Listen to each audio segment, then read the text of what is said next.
When white people protest. Opeyemi Para, reading from a Substack essay. When white folks protest, no one gets killed. You all do not face squadrons of National Guardsmen or police in full riot gear. Your heads don't get bashed in by police. Police on horseback don't run you down. Sometimes, if you happen to kill somebody, you even get escorted away by the police and can get a hamburger on the way to your police booking.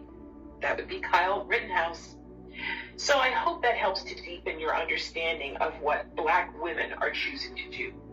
Bear witness to this awful mess your men have made of our world from a life-affirming distance.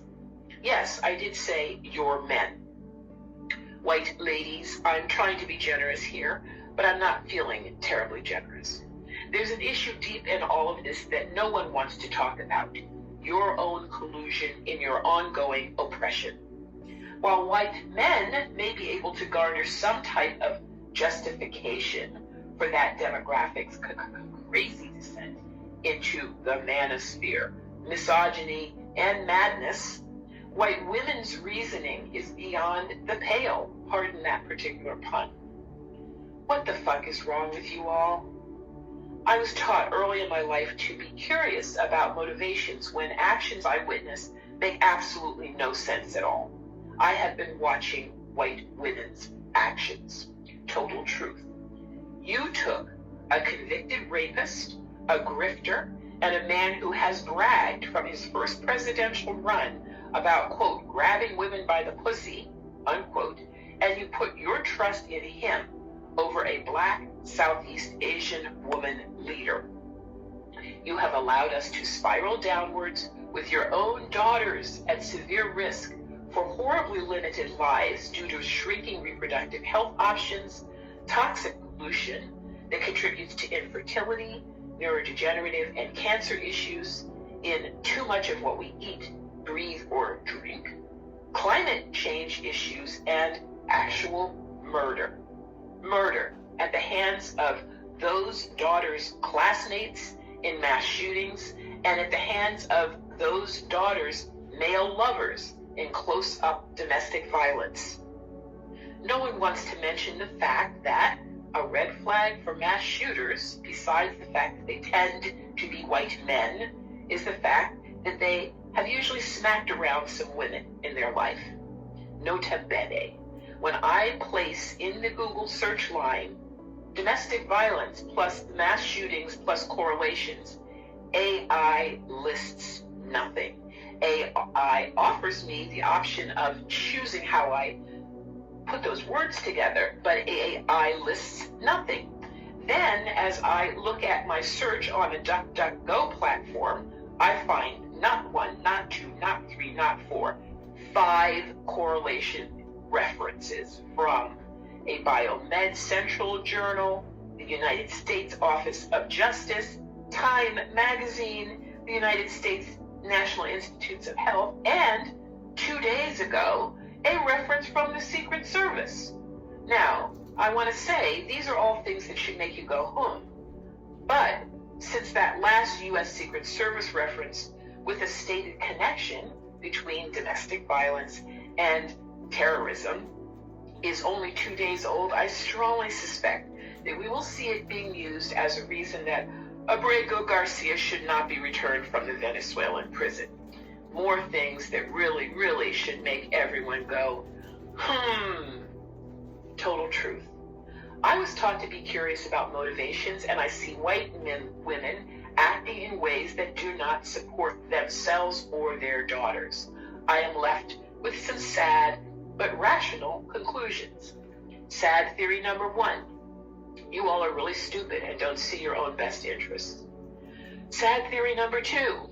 You care about your sons more than your daughters, and you are protecting their interests, imagining each of your little penis-born folks may grow up to be a Kyle Rittenhouse. Sad theory number 3, and the most fascinating one to me. You all have been so deeply traumatized by woman-hating misogyny that you don't even recognize it when you see it. This theory covers white women in North America dating back to the Puritans. That would include the early trauma of being white women in New England. If you spoke your voice like Annie Hutchinson, you got shunned, and the equivalent of deported. The mythology that went along with, quote, being such a bad woman, quote, was taught in our history classes into the 1920s, when a controversial statue was erected to Hutchinson's martyrdom. Then folks' attitudes changed, as this woman was the progenitor for 3 of our American presidents. You can read more, filling in the fascinating and many blanks in that history at an article that I will reference here from history.com on Annie Hutchinson. If you had money and property in the early Puritan colony, you were accused of being a witch, then killed like Bridget Bishop during the Salem witch trials. If you were a Southerner and didn't miscegenate your genes into blue-eyed Indians after that first failure and collapse, we used the phrase mysterious disappearance of the Roanoke colony, you likely arrived on these shores as a valuable piece of property up for the grabs to the highest paying potential husband. Margaret Mitchell, author of Gone with the Wind, Pulitzer Prize winning Gone with the Wind, a woman suffering so many internalized oppression traumas that I chose not to list them here, worked very hard to polish that tarnished history of white American whoredom. Whore, somewhat old-fashioned, disparaging, and offensive, a person who engages in sex acts, especially sexual intercourse, in exchange for pay. Sex worker. That's from Merriam-Webster's dictionary. I'm trying to be very specific in my language and my word choices. But let's go even farther back and recognize that you mainly came from Europe, and that European women endured deeply frightening mistakes. Although there are no definitive numbers, scholars suggest that during this period, 40,000 to 100,000 people were identified and prosecuted as witches. That's 80 to 85% of them being women.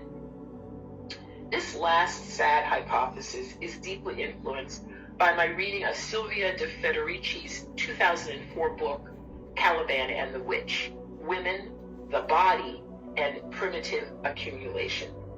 Quote, Caliban and the Witch is a history of the body in the transition to capitalism, moving from the peasant revolts of the late Middle Ages to the witch hunts and the rise of mechanical philosophy. She also talks about slavery, although this review does not. Federici investigates the capitalist rationalization of social reproduction. She shows how the battle against the rebel body and the conflict between body and mind are essential conditions for the development of labor power and self-ownership, 2 central principles of modern social organization. You can find that over at archive.org. As I use words to sweat, puke, breathe, and cry out my pain at being an African American, light-skinned, descendant of enslaved people and our oppressors, who sources from earth-based spiritualities from both pre-Christian Europe and pre-Christian and pre-Muslim sub-Saharan Africa, and who lives a bisexual, polyamorous lifestyle, I am doing my best to be right-sized in my involvement with small p and big P politics in my world. And I'll sing you out. I look forwards from April to May to a better personal attitude with much intention to play. Ashe, ashe, ashe. Because lordy, lordy, it sure looks like you white folks really just can't help yourselves. I intend to enjoy the ride down as American culture collapses. Whoopee!